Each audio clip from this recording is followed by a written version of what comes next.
بسم الله الرحمن الرحيم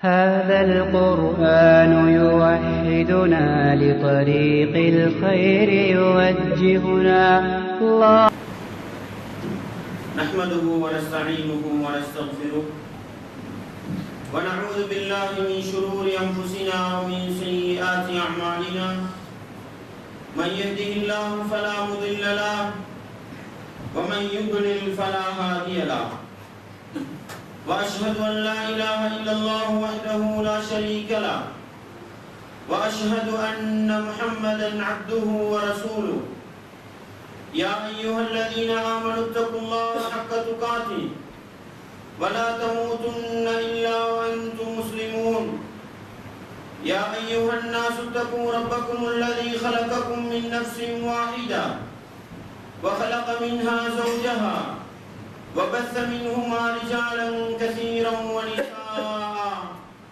واتقوا الله الذي تساءلون به والأرحام إن الله كان عليكم رقيبا يا أيها الذين آمنوا اتقوا الله وقولوا قولا سديدا يصلح لكم أعمالكم ويغفر لكم ذنوبكم ومن يطع الله ورسوله فقد فاز فوزا عظيما أما بعد فإن أصدق الحديث كتاب الله وخير الهدي هدي محمد صلى الله عليه وسلم وشر الأمور محدثاتها وكل محدثة بدعة وكل بدعة ضلالة وكل ضلالة في النار வார்த்தைகளில் சிறந்தது வல்லவன் ரஹ்மானின் வார்த்தை என்றும் நடைமுறைகளில் சிறந்தது நபிகளார் ஸல்லல்லாஹு அலைஹி வஸல்லம் அவருடைய வாழ்க்கை வழிமுறை என்றும் அவர்களுடைய வாழ்க்கை வழிமுறைகளுக்கு பின்னால் மார்க்கத்தில் புதிதாக புகுத்தப்பட்டவைகள் கர்மங்களிலே மிக மோசமானவைகள் பிதஅத்துகள்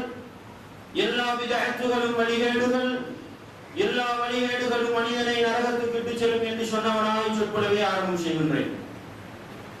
அன்பார்ந்த இஸ்லாமிய சகோதரர்களே, அல்லாஹ்வின் நல்லடியார்களே, இந்த உலகத்தில் மனிதர்களை படைத்த அல்லாஹ் அந்த மனிதர்களை தான் சிறந்த படைப்பாக படைப்பினங்களில் மிகவும் அல்லாஹ்வுக்கு விருப்பமான ஒரு படைப்பாக ஆக்கி வைத்திருக்கிறான் என்பதை நானும் நீங்களும் அறிந்து வைத்திருக்கின்றோம். அன்பார்ந்த இஸ்லாமிய சகோதரர்களே, அல்லாஹ்வின் நல்லடியார்களே, அல்லாஹ்வுடைய படைப்பினங்களில் மலக்குமார்கள் என்ற ஒரு படைப்பினம் இருக்கிறது. அவர்களை பொறுத்தவரையில் அல்லாஹ்வை வணங்குவதற்கு என்றே அவர்கள் படைக்கப்பட்டவர்கள். அவர்கள் அல்லாஹ்வுக்கு மாறு செய்ய மாட்டார்கள். லா யஅஸூன அல்லாஹ் மா அமரஹும் வ யஃஅலூன மா யுமரூன். அல்லாஹ் மலக்குமார்களை பற்றி சொல்லுகின்றான், அவர்கள் அல்லாஹ் ஏவியதற்கு மாறு செய்யவும் மாட்டார்கள், அல்லாஹ்வுடைய கட்டளையை அப்படியே செய்து கொண்டு இருப்பார்கள். அன்பார்ந்த இஸ்லாமிய சகோதரர்களே, அல்லாஹ் மனித சமூகத்தை படைக்க விரும்பி மலக்குமார்களிடத்தில் ஒரு ஆலோசனையை முன்வைக்கிறான், ஒரு கருத்தை முன்வைக்கிறான். வஇது கால ரப்புக லில் மலாயிகத்தி அன்னி ஜாஇலுன் ஃபில் அர்தி கலீஃபா. அல்லாஹ் சொல்லி காட்டுகிறான் மலக்குமார்களை பார்த்து, மலக்குகளே, நான் மனிதன் என்ற ஒரு சமூகத்தை ஆதத்தை இந்த உலகத்தில் படைக்க போகிறேன், நீங்கள் என்ன சொல்கிறீர்கள் என்று கேட்ட பொழுது அந்த மலக்குமார்கள் என்ன சொன்னார்கள் தெரியுமா? இறைவா, உன்னை வணங்குவதற்கு நாங்கள் இருக்கிறோம், உன்னை துதிப்பதற்கு நாங்கள் இருக்கிறோம், உனக்குரிய கட்டுப்பாட்டின் அடிப்படையில் வாழ்வதற்கு நாங்கள் இருக்கிற பொழுது எதற்கு இன்னொரு படைப்பு, எதற்கு மனித சமூகம் என்று அவர்கள் ஒரு கேள்வியை எழுப்பினார்கள். அன்பான இஸ்லாமிய சகோதரர்களே, எனவே மலக்குமார்கள் என்பவர்கள் அல்லாஹ்வை வணங்குவதற்கு என்றே அவர்கள் இருக்கிறார்கள், அல்லாஹ்வுக்கு மாறு செய்ய மாட்டார்கள். ஆனால் அந்த சமூகத்தை விட, அந்த மலக்குமார்களை விட மனிதன் எப்படி அல்லாஹ்வுக்கு விருப்பமானவனாக மாறினான்? அன்பான இஸ்லாமிய சகோதரர்களே, மனிதனை பொறுத்தவரையில் அவன் நன்மையை செய்யக்கூடியவனாகவும் இருப்பான், அல்லாஹ்வுக்கு மாறு செய்யக்கூடியவனாகவும் இருப்பான், அல்லாஹ்வுக்கு கட்டுப்பட்டு நடக்கக்கூடியவனாகவும் இருப்பான், அல்லாஹ்வுடைய கட்டளைகளை சீரழிக்கக்கூடியவனாகவும் இருப்பான். அப்படிப்பட்ட இரண்டிற்கும் இடைப்பட்ட நிலையில் வாழக்கூடிய மனிதன் எப்படி மலக்குமார்களை விட சிறந்தவர்களாக மாறினார்கள்? அன்பான இஸ்லாமிய சகோதரர்களே, அல்லாஹ் எப்படி நிரூபித்து காட்டுகிறான் தெரியுமா? மலக்குமார்களை விட, அல்லாஹ்வை வணங்குவதற்கு என்றே இருக்கிற மலக்குமார்களை விட பாவங்களுக்கும் நன்மைகளுக்கும் இடைப்பட்ட நிலையில் படைக்கப்பட்டிருக்கிற மனிதன் எப்படி அல்லாஹ்விடத்தில் சிறந்தவனாக மாறினான், அதை அல்லாஹ் எப்படி எடுத்து காட்டுகிறான் தெரியுமா? ஆதம் அலைஹிஸ்ஸலாம் அவர்களை படைத்து இந்த உலகத்தில் இருக்கிற படைப்பினங்களுடைய பெயர்களை எல்லாம் கற்றுக் கொடுக்கிறான். கற்றுக் கொடுத்து விட்டு மலக்குமார்களை பார்த்து சொல்கிறான், நீங்கள் ஏதோ ஒரு அடிப்படையில் மனிதர்களை விட சிறந்தவர்களாக சொன்னீர்கள் அல்லவா, முடியுமானால் இன்னென்ன பெயர்களை நீங்கள் எடுத்து சொல்லுங்கள் என்று மலக்குமார்களை நோக்கி கேட்ட பொழுது மலக்குமார்கள் என்ன சொன்னார்கள் தெரியுமா? அவர்கள் அல்லாஹ்வை பார்த்து சொன்னார்கள், இறைவா நீ தூய்மையானவன், நீ கற்றுத்தந்ததை தவிர எங்களுக்கு எந்த அறிவும் இல்லை. அல்லாஹ் மனிதனுக்கு கற்றுக் கொடுக்கிறான், மலக்குமார்களுக்கும் சொல்லிக் கொடுக்கிறான். எதை கற்றுக் கொடுக்கிறானோ, எதை சொல்லிக் கொடுக்கிறானோ அதை தவிர வேறு யாருக்கும் எதையும் அறிய முடியாது. அன்பான் இஸ்லாமிய சகோதரர்களே, அப்பொழுது அல்லாஹ் கற்றுக் கொடுத்த ஆதம் அலைஹிஸ்ஸலாம் அவர்களுடைய அறிவிலிருந்து அந்த பெயர்களை எடுத்துச் சொல்லும் என்று சொன்ன பொழுது ஆதம் அலைஹிஸ்ஸலாம் அவர்கள் என்ன செய்கிறார்கள்? அந்த பெயர்களை எல்லாம் எடுத்துச் சொல்கிறார்கள். அன்பான் இஸ்லாமிய சகோதரர்களே, அப்பொழுது அல்லாஹ் என்ன சொல்கிறான் தெரியுமா? மலக்குமார்களை அறிந்து கொள்ளுங்கள், உங்களை விட நான் அறிந்தவனாக இருக்கிறேன் என்று மனிதர்களை படைத்ததில் நலவு இருக்கிறது என்பதை அல்லாஹ் எடுத்து காட்டுகிறான். அன்பான் இஸ்லாமிய சகோதரர்களே, எதை வைத்து எடுத்து காட்டினான்? அதுதான் மிக முக்கியமான ஒரு பகுதி. மலக்குமார்களை விட மனிதர்கள் சிறந்தவர்கள் என்பதை வணக்க வழிபாடுகளினூடாக எடுத்து காட்டினானா? எடுத்து காட்டவில்லை. ஏன் தெரியுமா? மலக்குமார்கள் வணக்கத்துக்கு எதிரே உள்ளவர்கள், அல்லாஹ்வுக்கு மாறு செய்யாதவர்கள். எதை வைத்து எடுத்து காட்டினார்கள்? உடல் ரீதியான பலத்தை வைத்து எடுத்து காட்டினானா? அதையும் அல்லாஹ் செய்யவில்லை. ஏன்? மலக்குமார்களுடைய வர்ணனையை படிக்கிற பொழுது, மலக்குமாருடைய படை கோலத்தை படிக்கிற பொழுது அவர்கள் சக்தி வாய்ந்தவர்கள், அவர்களுக்கு பல ஆயிரக்கணக்கான இறக்குகளை கொண்டவர்கள். அன்பான் இஸ்லாமிய சகோதரர்களே, நெருப்புக்குள் இருந்து கொண்டு காவல் காக்கக்கூடிய அளவுக்கு சக்தி பெற்றவர்கள், மலைகளை நினைத்தால் அப்படியே புடுங்கி எடுத்து புரட்டி அடிக்கக்கூடியவர்கள். அல்லாஹ் அதையெல்லாம் மலக்குமார்களை வைத்து செய்து காட்டினான். ஆனால் மனிதர்கள் உடல் ரீதியான பலவீனம் இருந்தாலும் எதை வைத்து அல்லாஹ் சிறந்தவன் என்று காட்டினான் தெரியுமா? மனிதர்களுக்கு கொடுக்கப்பட்டிருக்கிற அறிவு, மனிதர்களுக்கு கொடுக்கப்பட்டிருக்கிற சிந்தனை திறன். அன்பான் இஸ்லாமிய சகோதரர்களே, இன்னொரு பக்கத்தில் மனிதர்களை விட மட்டகரமான படைப்புகள் இருக்கின்றன. ஆடு மாடு ஒட்டகங்கள் மிருகங்களை எடுத்துக் கொள்ளுங்கள். ஒரு வகையிலே சொல்ல போனால் அவைகள் மனிதனை விட சிறந்ததாகத்தான் இருக்கிறது. அல்லாஹ் எப்படி அல் குர்ஆனிலே சொல்லி காட்டுகிறான்? உலகத்தில் இருக்கிற எல்லா படைப்பினங்களும் அல்லாஹ்வை துதித்துக் கொண்டிருக்கின்றன. ஆனால் மனிதர்களில் அதிகமானவர்கள் அல்லாஹ்வுக்கு நன்றி கெட்டவர்களாக இருக்கிறார்கள்.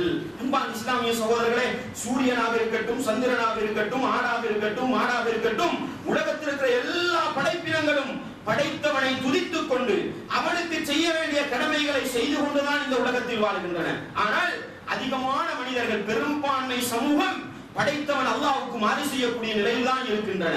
அதே போன்று அவர்களை பல ரீதியாக நாங்கள் எடுத்து நோக்கினாலும் கூட அன்பான் இஸ்லாமிய சகோதரர்களே, மனிதன் பலவீனம் குறைந்தவனாகத்தான் இருக்கிறார். உடல் ரீதியாக நாங்கள் எடுத்து நோக்கினாலும் ஏனைய மிருகங்களோடு நாங்கள் ஒப்பிட்டு பார்க்கிற பொழுது மனிதன் ஒரு வகையில் பலம் குறைந்தவனாகத்தான் இருக்கிறார். ஆனால் இந்த படைப்பினங்களை விடவும் மனிதன் சிறந்தவனாக மாறினான். எப்படி சகோதரர்களே, எப்படி சிறந்தவனாக மாறினான்? மலக்குமார்களை விட எப்படி அறிவை வைத்து சிறந்தவர்களாக மாறினார்களோ அதே போன்றுதான் இதே அறிவை வைத்துத்தான் மிருகங்களை விடவும் சிறந்தவனாக மாறினார்கள். அன்பான் இஸ்லாமிய சகோதரர்களே, அல்லாஹ் இந்த உண்மையை எப்படி சொல்லி காட்டுகிறான் தெரியுமா? வலக்கத் தரனா லி ஜஹன்னம கஸீரம் மினல் ஜின்னி வல் இன்ஸ், மனிதர்களிலும் ஜின்களிலும் அதிகமானவர்களை நரகத்துக்கு என்றே நாங்கள் படைத்து வைத்திருக்கிறோம். காரணம் என்ன? லஹும் குலூபுன் லா யஃப்கஹூன பிஹா, அவர்களுக்கு சிந்திக்கின்ற ஆற்றல்கள் கொடுக்கப்பட்டிருக்கின்றன, ஆனால் அவர்கள் சிந்திக்க மாட்டார்கள். வலஹும் ஆதானுன் லா யஸ்மஊன பிஹா, அவர்களுக்கு செவிப்புலன்கள் கொடுக்கப்பட்டிருக்கின்றன, ஆனால் அவர்கள் கேட்க மாட்டார்கள். வலஹும் அயுனுன் லா யுப்சிரூன பிஹா, அவர்களுக்கு பார்வை கொடுக்கப்பட்டிருக்கின்றன, ஆனால் பார்க்க மாட்டார்கள். உலாயிக கல் அன்ஆம், அவர்கள் ஆடு மாடு ஒட்டகங்களை போன்று இல்லை இல்லை, பல்ஹும் அதல், அதை விடவும் கேடு கெட்டவர்கள். அன்பான் இஸ்லாமிய சகோதரர்களே, என்ன அல்லாஹ் சொல்லி காட்டுகிறான்? ஒரு கட்டத்திலே மனிதன் மிருகத்தை விட கேடு கெட்டவனாக மாறுகிறான். எப்பொழுது தெரியுமா? இந்த அறிவை வைத்து சிந்திக்காத பொழுது, இந்த கண்ணை கொண்டு பார்க்க வேண்டியதை பார்க்காத பொழுது, இந்த காதை கொண்டு கேட்க வேண்டியதை கேட்காத பொழுது மிருகங்களை விட கேடு கெட்ட நிலைக்கு மனிதன் தள்ளப்படுகிறான். எந்த அளவுக்கு தெரியுமா சகோதரர்களே? அறிவு கொடுக்கப்பட்டிருக்கிற மனிதன் எந்த அளவுக்கு அறிவு? லேசான அறிவு அல்ல. இன்றைக்கு ஆகாயத்திலே செவ்வாய் கிரகத்திலே வீடு கட்டலாமா என்று ஆய்வு செய்து கொண்டிருக்கிற மனிதன், அறிவிலே நாங்கள் உச்சகட்டத்தை அடைந்து விட்டோம் என்று மார் தட்டுகிற மனிதன், ஒரு நாய் அல்லது ஒரு மாடு செய்யாத வேலையை செய்ய வேண்டும் என்று ஆசைப்படுகிறார். அன்பான இஸ்லாமிய சகோதரர்களே, வரலாற்றிலே நீங்கள் கேள்விப்பட்டிருக்கிறீர்களா? ஒரு நாய் ஆண் நாயோடு சேர்ந்த வரலாற்றை கேள்விப்பட்டிருக்கிறீர்களா? ஒரு நாய் ஒரு ஆண் நாயோடு குடும்ப வாழ்க்கையில் ஈடுபட்ட வரலாற்றை கேள்விப்பட்டிருக்கிறீர்களா? இல்லை. ஒரு மாடு, அன்பான இஸ்லாமிய சகோதரர்களே, எப்படி அறிவு அதற்கு கொடுக்கப்பட்ட அல்லாஹ் அவைகளுக்கு கொடுக்கப்பட்ட அறிவோடு நடத்தி கொண்டிருக்கிறான். ஒரு மாடு தன்னை போன்ற ஒரு ஆண் மாட்டோடு என்ன செய்யாது? குடும்ப வாழ்க்கையில் ஈடுபடாது. ஒரு சேவலோடு குடும்ப வாழ்க்கையில் ஈடுபடுமா? அன்பான இஸ்லாமிய சகோதரர்களே, ஆனால் சிந்திக்கின்ற ஆற்றல் உள்ள மனிதன் என்ன செய்கிறான் தெரியுமா? எனக்கு ஆணை முடிப்பதற்கு நீ உரிமை தர வேண்டும் என்று போர்வடி தூக்குகின்றான், போராட்டம் நடத்துகின்றான். அன்பான இஸ்லாமிய சகோதரர்களே, கொஞ்சம் யோசித்து பாருங்கள். அதான் என்ன சொல்கிறான்? பல்வும் அதல், மிருகங்களை விட கேடு கெட்டவர்கள். அன்பான இஸ்லாமிய சகோதரர், நாய் இருக்குதானே, நாய்க்கு இயல்பான பழக்கம், அதுக்கு மானம் கிடையாது, மறுவாதி கிடையாது, அது ஆடை அணிவது கிடையாது. அது என்ன செய்யும்? சிறுநீர் கழிக்க வேண்டுமா, ஒரு காலை தூக்கி எங்காவது ஒரு இடத்தை நோக்கி அடிச்சு போயிடும். இப்படிதானே? இது அதுக்கு சரி, அதனுடைய நாகரிகத்துக்கு சரி, அதை யாரும் குறை காணுவதில்லை. ஏன்? நாய்க்குரிய பழக்கம் அதுதான். அன்பான இஸ்லாமிய சகோதரர்களே, மனிதனும் ஒரு கட்டத்தில் நாயை விட கெடுகட்டவனாக மாறுகிறான். எப்படி? புத்தி கொடுக்கப்பட்ட மனிதன், மானத்தை மறைப்பதற்கு ஆடை அடிக்கிற மனிதன் என்ன செய்கிறான்? எல்லார கண்ணுக்கும் ஆடையை கலைந்து விட்டு டயருக்கு அடிக்கிறான் சிறுநீரை. அன்பான இஸ்லாம் அடிக்கலையா? மரங்களை நோக்கி சிறுநீர் அடிக்கலையா? அன்பான இஸ்லாமிய மதில்களை நோக்கி சிறுநீர் அடிக்கலையா? ஏன்னா எல்லாரும் முன்னுக்கும் எப்படி மிருகத்தை விட கேடுகட்ட நிலைக்கு அறிவுள்ள மனிதன் போகிறான் என்று சிந்தனை செய்து பாருங்கள். அன்பான இஸ்லாமிய சகோதரர்களே, எனவே அல்லாஹ் சொல்கிறான், சிந்திக்கிற ஆற்றல் இருக்கிறது. எப்பொழுது சிந்திக்க தவறினார்களோ, சிந்திப்பது என்றால் எதை சிந்திக்க வேண்டுமோ அதை சிந்திக்க தவறினார்களோ அப்பொழுது அவன் மிருகத்தை விட கேடுகட்டவனாக போயினான். எனவே சுருக்கமாக விளங்கிக் கொள்ளுங்கள், எங்களுக்கு கொடுக்கப்பட்டிருக்கிற அந்த சிந்தனை ஆற்றல், அந்த திறன், அதை வைத்துத்தான் மனிதன் உலகத்தில் சிறந்தவனாக இருக்கிறான். வலகத் கர்ரம்னா பனி ஆதம் வஹமல்னாஹும் ஃபில் பர்ரி வல் பஹர். அல்லாஹ் சொல்லி காட்டுகிறான், மனித சமூகத்தை நாங்கள் கண்ணியமிக்க ஒரு படைப்பாக, சிறந்த படைப்பாக ஆக்கினோம். அவர்களை நாங்கள் கடலுக்கு மேலால், தண்ணீருக்கு மேலால் சுமந்து சென்றோம். ஆகாயத்தில் பறக்க செய்தோம், தரையிலே அவர்களை நடக்க செய்தோம். அன்பான இஸ்லாமிய சகோதரர்களே, பறவைகளுக்கு தான் பறக்க முடியும், அப்படித்தானே? இரவுள்ளவைகளுக்கு தான் பறக்க முடியும். மனிதன் பறக்க நினைத்தான். அல்லாஹ் கொடுத்த அறிவு விமானத்தை கண்டுபிடித்து பறந்து கொண்டிருக்கிறான். அன்பான இஸ்லாமிய சகோதரர்களே, கடலிலே நீந்த வேண்டும், கடலுக்குள் நீந்த வேண்டும். மனிதன் நீந்துகிறானா இல்லையா? அன்பான இஸ்லாமிய சகோதரர்களே, தண்ணிக்குள் போனால் மூச்செடுக்க முடியாது, மனிதன் மரணித்து போய் விடுவான். அது நீரில் வாழ்கிற பிராணிகளுக்குள்ள ஆற்றல், அல்லாஹ் கொடுத்த சக்தி, மனிதனுக்கு கொடுத்த அறிவு. அவன் என்ன செய்கிறான்? நீர்மூழ்கி கப்பலை கண்டுபிடித்தான். தண்ணீருக்குள் ஆக்சிஜனை எடுத்துக்கொண்டு சென்று என்ன செய்ய வேண்டும்? பயணிக்க வேண்டும் என்ற சக்தியை கொண்டு கடலுக்குள் நீண்ட நேரம் நீருக்குள் மூழ்கி கிடக்கின்ற காட்சிகளை பார்க்கிறோம். அல்லாஹ் அறிவை கொடுக்கவில்லையா? அன்பான இஸ்லாமிய சகோதரர்களே, எனவே அறிவை வைத்து உலகத்தில் இருக்கிற எல்லா படைப்பினங்களை மிஞ்சக்கூடிய ஒரு ஆற்றலை மனிதனுக்கு கொடுத்தான். மனிதா, உனக்கு இரண்டு வழிகளை நான் காட்டுகிறேன். நல்ல ஒரு பகுதி இருக்கிறது, கெட்ட ஒரு பகுதி இருக்கிறது. நீ யார் உன்னுடைய புத்தியை வைத்து சிந்தித்து முடிவெடுத்து நல்லவனாக வாழ், உனக்கு சுவனத்தை தருகிறேன் என்று அல்லாஹ் சொல்கிறான். உன்னுடைய புத்தியை வைத்து சிந்திக்காமல் நீ கெட்ட வழியிலே போனால் உனக்கு நரகத்தை தருவேன் என்று எச்சரிக்கை செய்கிறான். அன்பான இஸ்லாமிய சகோதரர்களே, எனவே மனிதன் இந்த அறிவை பயன்படுத்தும் காலமெல்லாம் அவன் சிறந்தவனாக மாறுவான். எனவே மலக்குமார்களை விடவும் சரி, ஏனைய படைப்பினங்களை விடவும் சரி, மனிதன் சிறந்தவனாக மாறுவதற்கு காரணம் இந்த அறிவுதான் என்பதை புரிந்து கொள்ளுங்கள். எனவே அன்பான இஸ்லாமிய சகோதரர்களே, இது முதல் மனிதர் ஆதம் அலைஹிஸ்ஸலாம் அவருடைய நிலை. கடைசியாக அனுப்பப்பட்ட அல்லாஹ்வினால் தேர்வு செய்யப்பட்ட மனிதர் யார்? மனித சமூகத்தில் கடைசியாக தேர்வு செய்யப்பட்ட மனிதர், நல்லவர் என்று தேர்வு செய்யப்பட்ட மனிதர் முஹம்மது நபி அவர்கள். அவர்களை இந்த உலகத்துக்கு நபியாக அனுப்புகிற பொழுது அல்லாஹ் எடுத்து காட்டியது என்ன தெரியுமா? அன்பான இஸ்லாமிய சகோதரர்களே, மடமை காலத்திலே மக்கள் வாழ்ந்து கொண்டிருந்தார்கள், அறிவில்லாமல் இல்லை.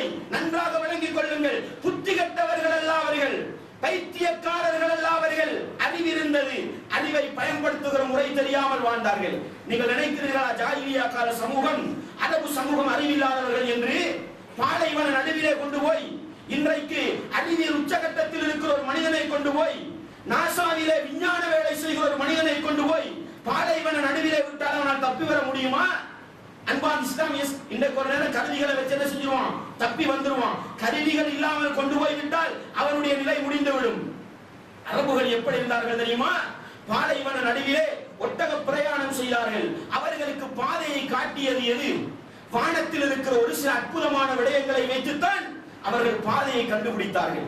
இரவு நேரத்தில் பயணம் செய்யக்கூடியவர்கள் நட்சத்திரனை வைத்துத்தான் இந்த பிரதேசத்தில் இந்த பகுதி இருக்கிறது, இந்த பகுதியிலே போனால் இதை கண்டுபிடிக்கலாம் என்று பயணித்தார்கள். அல்லாஹ் சொல்லி காட்டுகிறான், நட்சத்திரங்களுடைய நோக்கமும் வழிகாட்டுவதுதான் என்று அந்த அல் குர்ஆனிலே சொல்லி காட்டுகிறான். அன்பார்ந்த அறிவில்லாத சமூகம் என்று நினைக்காதீர்கள். இன்றைக்கு நாங்கள் பார்க்கிறோம், இன்றைக்கு எங்களுடைய தாய்மொழி தமிழ், ஆங்கிலம், சிங்களம், பலவிதமான மொழிகள் இருக்கின்றன. இன்றைக்கு நான் கேட்கிறேன், இன்றைக்குரிய அறிவு உச்சகட்டத்தை அடைந்து இருக்கிறார்கள். இன்றைக்கு ஒரு மேடையை போட்டு மேடைக்கு வருகிற மக்களுக்கு உடனடியாக ஒரு தலைப்பை கொடுத்து ஒரு கவிதையை பாடு, ஒரு பாடலை புனைந்து விடு என்றால் ஒரு கொஞ்ச நேரம் உட்கார்ந்து அதை எழுதித்தான் என்ன செய்ய வேண்டியிருக்குது. உச்சகட்ட தேர்வுள்ளவர்கள் செய்வார்கள். பெரும்பாலும் மனிதனுடைய நிலை என்ன? முயற்சி செய்துதான் கவிதையை கட்ட வேண்டும். அன்றைக்கு இருந்த அரபு சமூகத்தில் நிலைமை தெரியுமா? அவர்கள் மொழி ரீதியாக எந்த அளவு தேர்வு பெற்றிருந்தார்கள் தெரியுமா? மக்கா மதீனால ஒரு சில பேர் போன பிரபலியமான சந்தைகள், பஜார்கள் இருந்தன. அந்த பஜார்களிலே ஒரு கூட்டம் போட்டு வருகிற மனிதர்களுக்கு இந்த தலைப்பிலே ஒரு கவிதையை படியுங்கள் என்றால் என்ன செய்வார்கள்? உடனடியாக படிப்பார்கள். அந்த அளவுக்கு மொழி ரீதியான அறிவு பெற்ற சமூகம். அதனாலதான் போட்டி போடுறதுக்கு எல்லாம் குர்ஆன் அரபில இறக்கினான். அரபுல பாண்டித்யம் இல்லாத சமூகத்துக்கு குர்ஆனை இறக்கி வச்சு போட்டு மடையர்களோட சவால் போடுகிற இறைவன் அல்ல எங்களுடைய இறைவன். மொழி ரீதியான அறிவில் உச்சகட்டத்தில் இருந்தார்கள். அந்த சமூகத்துக்கு தான் உங்களுடைய மொழியிலே அல் குர்ஆனை இறக்கி இருக்கிறோம், முடியுமானால் போட்டி போடுங்கள் என்று இறக்கி காட்டினான். அன்பான இஸ்லாமிய சகோதரர்களே, அவர்கள் மிருகத்தை விட கேடுகட்ட நிலையில் வாழ்வதற்கான காரணம் என்ன தெரியுமா? இந்த அறிவை சரியாக பயன்படுத்தவில்லை. எனவே நபி முஹம்மது அவர்களை இந்த உலகத்துக்கு அனுப்புகிற பொழுது அல்லாஹ் முதலாவது வார்த்தை என்ன சொல்கிறான் தெரியுமா? அறிவை தூண்டுகிற வார்த்தையை சொல்கிறான். விஞ்ஞான அறிவை தூண்டுகிற வார்த்தையை சொல்கிறான். இக்ரா பிஸ்மி ரப்பிக்கல் லதீ خلق خلقல் இன்சான மின் அலக் இக்ரா வரப்புக்கல் அக்ரம் அல்லதீ அல்லம பில் கலம் அல்லமல் இன்சான மா லம் யஅலம். அறிவு என்றால் என்னவென்று தெரியாத சமூகத்துக்கு அறிவை எப்படி அல்லாஹ் சொல்லிக் கொடுக்கிறான் பாருங்கள். உங்களுடைய ரப்பின் நாமத்தை கொண்டு நீர் வாசிப்பீராக. இக்ரா என்றால் வாசிப்பீராக. நாங்கள் எங்களுடைய பாஷையில் ஓதுவீராக என்று சொல்வோம். அதனுடைய அடிப்படை என்ன? வாசிப்பீராக. அன்பான இஸ்லாமிய சகோதரர்களே, இக்ரா பிஸ்மி ரப்பிக்கல் லதீ خلق خلقல் இன்சான மின் அலக். ஒரு சடை துண்டிலிருந்து மனிதனை படைத்த அல்லாஹ்வை வைத்து அவனுடைய பெயரை வைத்து வாசிப்பீராக என்று அல்லாஹ் சொல்கிறான். அன்பான இஸ்லாமிய சகோதரர்களே, அன்றைக்கு அறிவு இருக்கல்ல, மனிதன் எங்கிருந்து படைக்கப்படுறான் இப்படிதானே? இன்னைக்கு என்ன நிலைமை? அன்பான இஸ்லாமிய சகோதரர்களே, அறிவை தூண்டியதா இல்லையா? வேத வசனத்தின் ஆரம்ப வசனம், அல் குர்ஆனில் இறக்கப்பட்ட ஆரம்ப வஹீயுடைய வசனங்கள் என்ன சொல்கிறது? மனிதனுடைய படைப்பினத்தை பற்றி சிந்தித்து பாரப்பா என்று சொல்கிறது. நீ எங்கிருந்து வந்தாய் என்பதை சிந்தித்து பார் என்று சொல்கிறது. அன்றைக்கு சிந்திக்கவில்லை, இன்றைக்கு மனிதன் சிந்திக்கிறான், அற்புதமாக யோசிக்கிறான். அல்லாஹ் 1400 வருடங்களுக்கு முன்னால் சொன்ன அந்த உண்மையை இன்றைக்கு மனிதன் உறுதிப்படுத்திக் கொள்கிறான். அவன் கண்டுபிடிக்கவில்லை, நன்றாக விளங்கிக் கொள்ளுங்கள். அவன் உறுதிப்படுத்திக் கொள்கிறான். அவ்வளவுதான் நடக்குது. விளங்குதா? அல்லாஹ் சொன்ன உண்மைதான் என்று கண்ணால பார்த்து உறுதிப்படுத்திக் கொள்கிறான். விஞ்ஞானத்தை தூண்டலையா இஸ்லாம்? அறிவை தூண்டவில்லையா இஸ்லாம்? அறிவை தூண்டவில்லையா இஸ்லாம்? அன்பான இஸ்லாமிய சகோதரர்களே, இன்னைக்கு மனுஷன் என்ன பெருமைப்படுறான், நான் எங்கேயோ போய் நிக்கிறேன். நீ இன்றைக்கு நேற்று வந்தவனப்பா. உலகமே ஐரோப்பா கண்டம் இருளில் இருந்த பொழுது ஐரோப்பா கண்டம் என்று இருக்கிறதா, உலக வரைபடத்தில் இருக்கிறதா என்று தெரியாத காலத்தில் மனிதன் இப்படித்தான் படைக்கப்பட்டான் என்று முதலாவது வேத வசனத்தை இறக்கி மனிதனை சிந்திக்க தூண்டிய மார்க்கம் இஸ்லாம். அன்பான இஸ்லாமிய சகோதரர்களே, அதை விடவும் விரிவாக அல்லாஹ் எப்படி சொல்கிறான் தெரியுமா? அல்லதி அல்லம பில் கலம். எழுதுகோலின் மூலம் எழுத படித்துக் கொடுத்தவனும் அந்த அல்லாஹ் தான். அன்பான இஸ்லாமிய சகோதரர்களே, எழுதுகோலை எப்படி பாவிக்க வேண்டும் என்று படித்துக் கொடுத்தவனும் அந்த ரப்பு தான். அல்லமல் இன்சான மா லம் யஅலம். மனிதனுக்கு தெரியாததை எல்லாம் அவன் தான் படித்துக் கொடுத்தான். அன்பான இஸ்லாமிய சகோதரர்களே, நூன் வல் கலமி வமா யஸ்ரூன், அத சத்தியம் சொல்கிறான். நூன் எழுதுகோலின் மீதும் அது எழுதுபவற்றின் மீதும் சத்தியமாக. ஏன் தெரியுமா? இந்த உலகத்தை படைப்பதற்கு முன்னாலே அல்லாஹ் என்ன செய்து விட்டான்? அரிசுக்கு மேலால் இருந்து கொண்டு, அரிசு தண்ணீருக்கு மேலால் இருக்கிறது, அந்த அரிசுக்கு மேல் இருந்து கொண்டு ரப்பு செய்த வேலை என்ன தெரியுமா? பேழைக்கு கட்டளை போடுகிறான், எழுது. இந்த உலகத்தில் நடக்கக்கூடியதை எல்லாம் எழுதி முடித்தது அந்த பேழை. அன்பான இஸ்லாமிய சகோதரர்களே, எனவே அந்த பேனாவை எப்படி பயன்படுத்த வேண்டும் என்ற அறிவையும் மனிதனுக்கு கொடுத்தவன் அந்த அல்லாஹ் தான். ஆனா என்ன கவலை தெரியுமா? இந்த அறிவை இந்த உலகத்துல உச்சகட்டத்தை கண்டுபிடிக்கிறதுக்கு பயன்படுத்துறவன் என்னை படைத்தவன் யார் என்பதை அறிவதற்கு பயன்படுத்தவில்லை. என்னை படைத்தவனை அறிவதற்கு யார் என்பதை பயன்படுத்த முடியவில்லை. அதனால மனிதன் வழிகட்டு போயிருக்கிறான். அன்பான இஸ்லாமிய சகோதரர்களே, இந்த எல்லாவற்றையும் சிந்திக்கிற மனிதன், நான் எங்கிருந்து வந்தேன், நான் எப்படி இந்த உலகத்துக்கு வந்தேன், என்னை படைத்தது யார் என்பதை மாத்திரம் சிந்தித்திருந்தால் படைத்தவனை அறிந்து கொண்டிருப்பான். இதற்கு தேவைப்படுகிற அறிவுதான் சகோதரர்களே அல்லாஹ் இறக்கி வைத்த வேதம், அல் குர்ஆனுடைய அறிவு, அந்த கடைசி நபியுடைய போதனை, நபிகளாருடைய வாழ்க்கை வழிமுறை பற்றிய அறிவு. உலக அறிவு இருக்கிறதா, மார்க்க அறிவு இருக்கிறதா, சர்ச்சைப்பட வேண்டிய அவசியமே கிடையாது. இரண்டு இருக்கத்தான் செய்கிறது, இரண்டு இருக்கத்தான் செய்கிறது.